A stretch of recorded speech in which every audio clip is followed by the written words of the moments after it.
just ground some coffee in the Weber key, and I'm going to be comparing it with the HG-2 that was in the other room, and also this guy, the K Plus by 1Zpresso or EasyPresso. But right now I want to show you the PUQpress, which, you know what? Give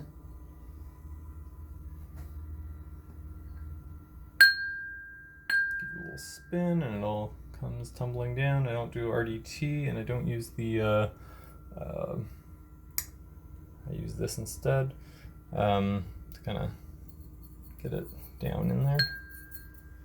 So I'm gonna go deep,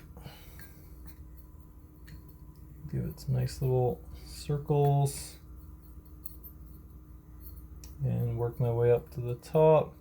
And then I'll usually give it a little tap. It's probably best to remove the funnel first, because I find it does have a little, you can see there's a little ledge, which is, yeah, so that kind of digs into the coffee.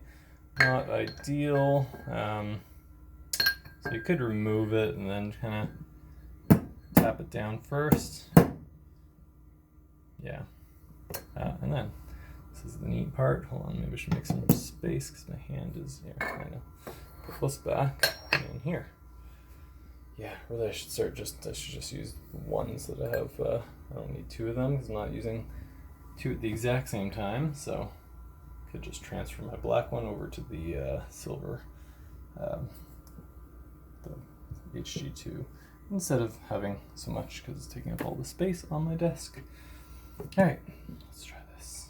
So here's the, so you just, I used something that was similar to this, and it was hard to kind of align it. This one, it kind of just slides in.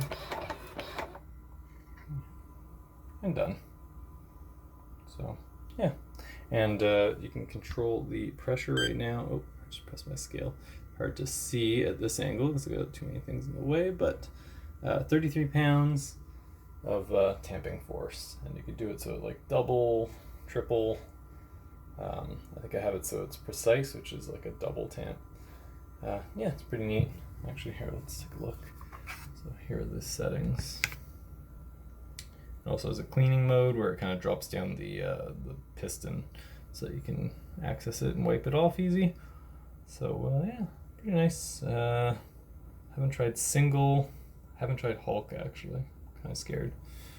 Yeah, it works nicely.